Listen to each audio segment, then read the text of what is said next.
Assalamualaikum warahmatullahi wabarakatuh. Di sini saya dan rekan saya Rahmat Fauzan akan menjelaskan bubble sort itu apa. Pengertian bubble sort. Bubble sort adalah salah satu algoritma untuk sorting data atau kata lainnya mengurutkan data dari yang terbesar ke yang terkecil atau sebaliknya, atau ascending atau descending. Bubble sort atau metode gelembung adalah metode atau algoritma pengurutan dengan cara melakukan penukaran data dengan tepat, disebabkannya secara terus menerus sampai bisa dipastikan dalam satu iterasi tertentu tidak ada lagi perubahan. Jika tidak ada perubahan, berarti data sudah terurut. Disebut pengurutan gelembung karena masing kunci akan lambat menggelembung ke posisinya. Fungsi bubble sort. Bubble sort adalah metode pengurutan algoritma dengan cara melakukan penukaran data secara terus-menerus sampai bisa dipastikan dalam suatu iterasi tertentu tidak ada lagi perubahan atau penukaran. Algoritma ini menggunakan perbandingan dalam operasi antar elemen. Kelebihan bubble sort. 1. Proses perhitungan bubble sort merupakan metode yang paling sederhana. Algoritma bubble sort mudah dipahami. Langkah atau tahapan dalam pengurutan data sangat sederhana. Kekurangan bubble sort. Proses perhitungan bubble sort menggunakan metode pengurutan termasuk paling tidak efisien walau dianggap sederhana, karena proses pengurutan data dilakukan dengan tahapan satu-satu, mulai dari data paling awal sebelah kiri sampai data terakhir.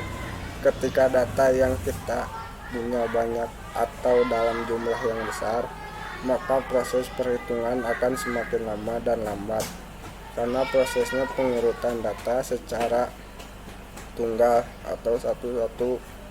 Jumlah pengulangan akan tetap sama sampai ke data yang terakhir walaupun sebagian data yang ada telah terurut. Cara kerja bubble sort. Prinsip kerja dari bubble sort adalah 1. Pengecekan mulai dari data ke 1 sampai data ke n. 2. Bandingkan data ke n dengan data sebelumnya atau n plus 1.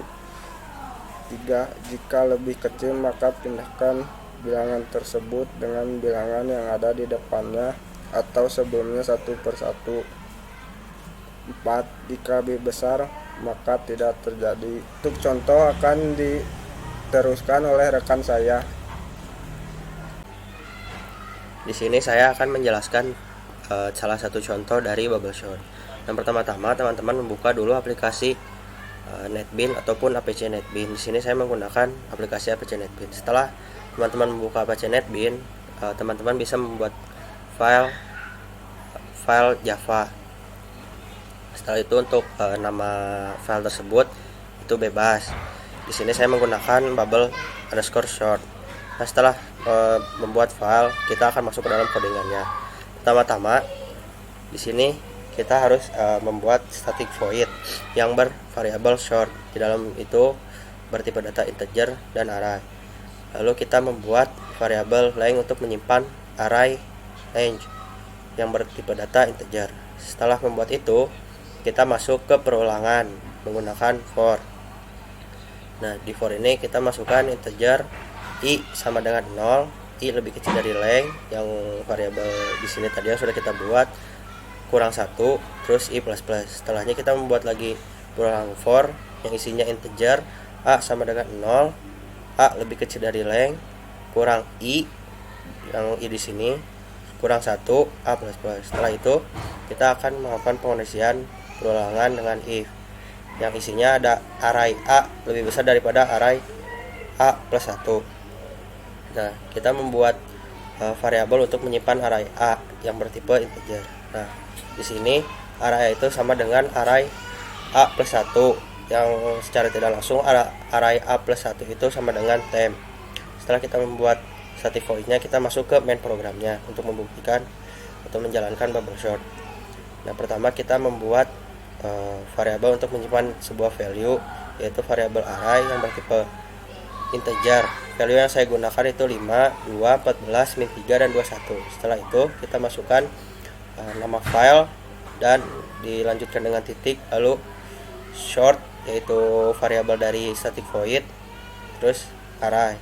Nah, selanjutnya kita akan melakukan perulangan yang isinya itu integer elemen titik 2 array. Jadi maksudnya itu jadi elemen itu sama dengan array. Nah, setelah kita memasukkan itu, kita lanjut ke sistem outprint. Di dalam sistem outprint kita masukkan elemen plus titik 2 spasi koma 2 kutip 2 spasi kutip 2, itu untuk agar nanti saat run data yang ditampilkan itu rapi. Nah, ketika di run hasil yang akan muncul seperti ini. Angka value tadi akan tersusun dari yang terkecil hingga terbesar. Mungkin sekian. Wassalamualaikum warahmatullahi wabarakatuh.